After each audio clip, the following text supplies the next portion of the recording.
started when I was 26, and I just became psychiatrist, which was, I don't know, you know, from that moment I really didn't know why I chose psychiatry. It was not something that I thought about when being in the faculty of medicine. I didn't like very much psychiatry. We did 3 weeks and we saw many mad people, and I was not very, I couldn't imagine that I would choose psychiatry. But I did. When I finished faculty, for not any reason at that moment, I chose that. But I really didn't know step by step what will occur in my, it was really a journey, you know. Because when I get really in the hospital, we have a very big hospital, psychiatric hospital in Bucharest. I was astonished about the misery, the suffering. I couldn't stand, you know. I thought I will leave.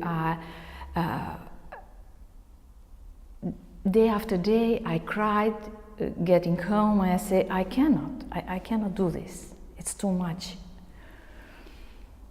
In one day, on the department I was, it was a door. It's a psychological do not disturb.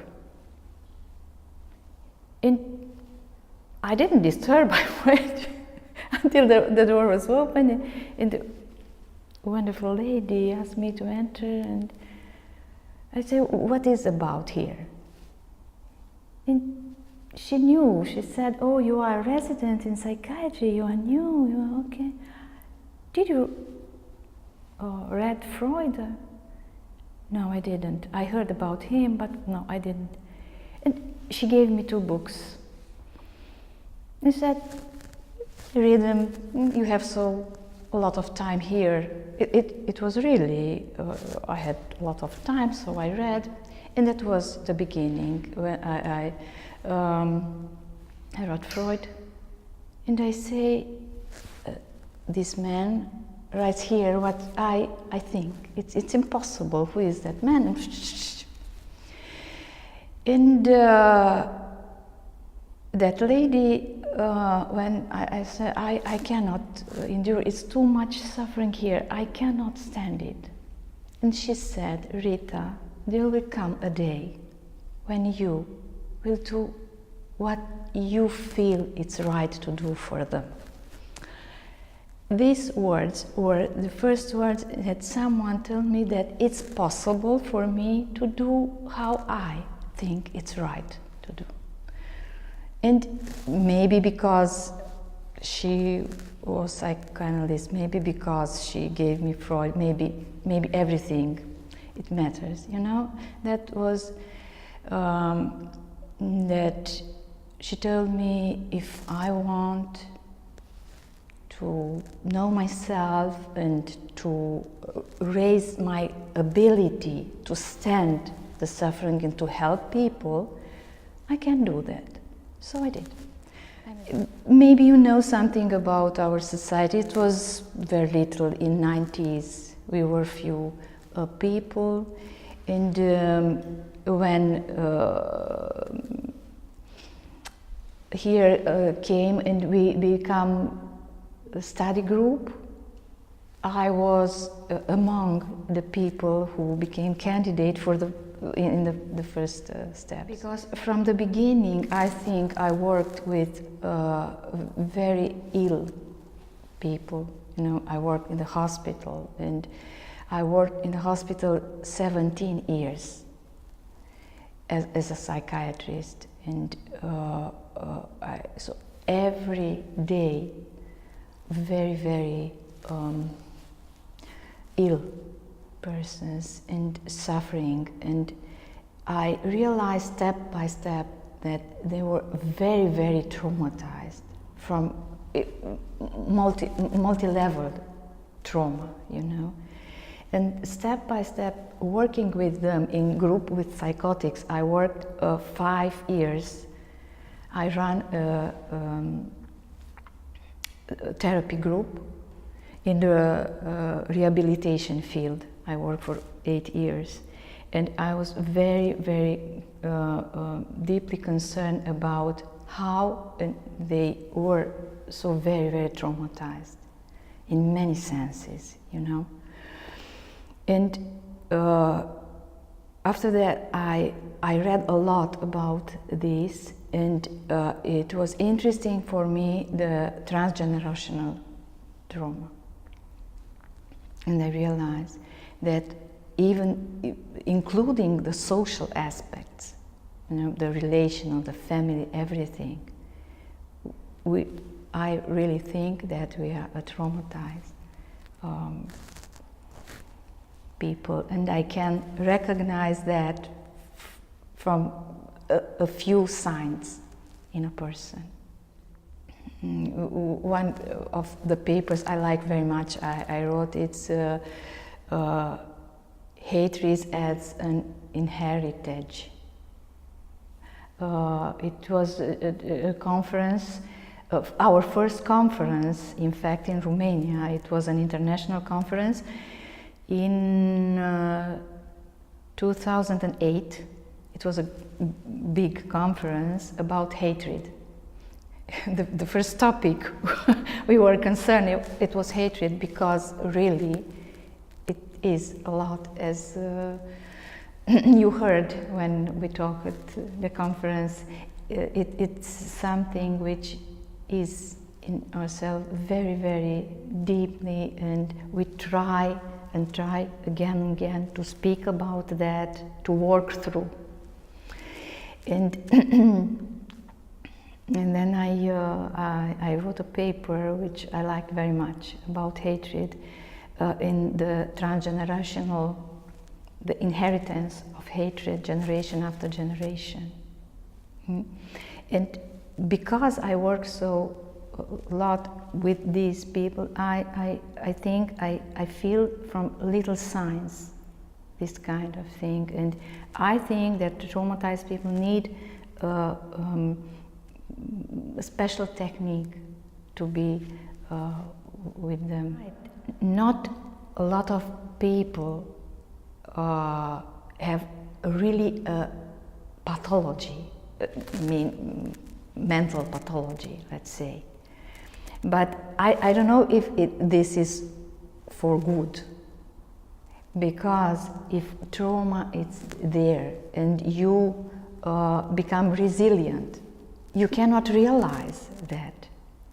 And I don't know if it's for good. Sometimes, you know, when in therapy, I realize that we as a therapist re-traumatize people. And this is for good, because they have to make deal with the trauma, you know.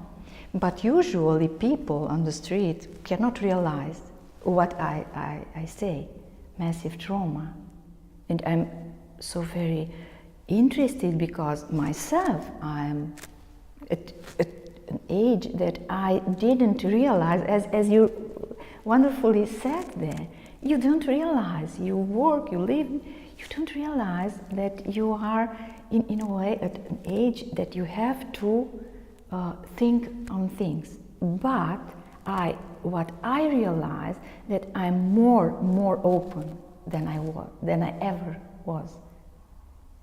You know, it's maybe I thought it's because, you know, I'm at a level, I don't have to demonstrate anything. I know myself right well, and I choose in my life what I wanted. I work as I want, exactly what what I dreamt at 25, now at 55, I'm there, and I'm very, very okay with this. And now I can look at things more open. Even I can tell you, yes, now I realize the levels of trauma I lived in my life. And to talk, let's say, in a workshop last year about identitarian Romania, and to bring people together to talk about what we lived in communism openly, not with hatred. This is what I think it's working through at a level, at an age, when you can look with, I don't know, of course, it's pity that it was so, but in fact there were many good things. We people were more linked, as you know. We try to be kind to each other, you know, because we suffered the same. That my generation realized that it was a very hard time when we were young. And maybe we joke that we feel now younger than we were at 30. But because that it was very hard time then. We were poor, we were frightened in a way or another. Now, even if we have a lot of problems, as you realize, a lot of problems, but we are free, which is wonderful. We can speak on things, you know. So, if you want, now I think I have a bigger inner space to think on things, because my age, I think. And because a lot of conflicts, I work on them, I accept it, you know. I talk with the people I have in supervision usually, because I like very much this field, the supervision. I like extraordinary because I can talk with professionists and to work with them in order for both to gain space. I think it's the main fortunate situation that you can create space talking with another people who want the same. I think that for a couple of years I really enjoy life. I realize that I have more space, not time, but space to enjoy. You know it. I will write about transformation of time in space. This is one of my subjects. I don't know. I will read if, of course, someone wrote about that. But I think that yes, we have less and less time as we talk. But if we have enough space to fulfill with experiences, with beauty of life, of people, of everything, you know, it's the way that trauma will dissolve little by little, you know, because I couldn't find another solution. And yes, I recognize that my family helped me a lot. You know, I am grandmother, so since the little one came in my world, in my life, everything had changed. So I think I was really lucky about that, because in my 50s, you know, I started again. And for them, it worth, you know, it worth to do, to give to others, because you realize that it's the only way I cannot explain you. I've told you, it's my journey. I really have ideas that I don't know. That's why I'm working on them as you suggested. This is what I tell myself. Rita, you have to work, you have to say this idea because maybe, and it happened. I have an idea and someone put it in, you know. Another very, very interesting topic I almost forgot to tell you about, it's about dissociation. 5 years ago, I was astonished about this idea. And for years, I read and I write about. And I think I wrote another paper about dissociated mind, window for understanding. It's the way to see the dissociated mind. It's a different way of understanding things, and it's linked with trauma, as you know. But it's not, as you asked me, it's not only pathological. In fact, it's mainly non-pathological what is happening. So nowadays I see more and more that people agree to think in this regard, you know. So it's very helpful to be so open, but I cannot reply to your question how I see the transformation. I don't. I really think it's a big idea, but I had no time to think on that. I think I work practically. I'm doing that as I told you with my supervisee and in groups.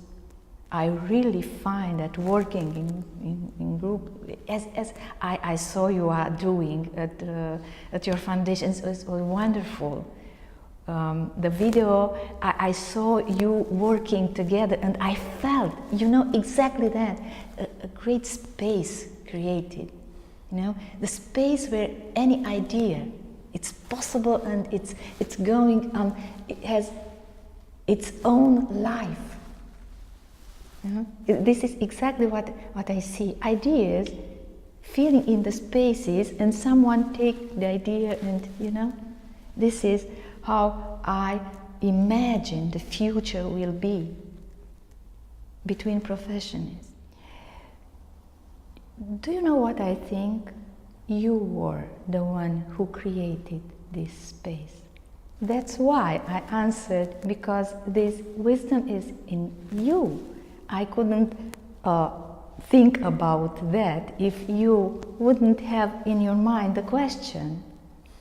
No, of course this is the fact. In fact, because I was so openly connected with you, I thought, because I told you, I didn't imagine what you will ask me, and you say, that's great. Yes, indeed, because we were so free. So I think you are right. I answer the question is in your mind because you relate to wisdom in exactly the same manner, isn't it?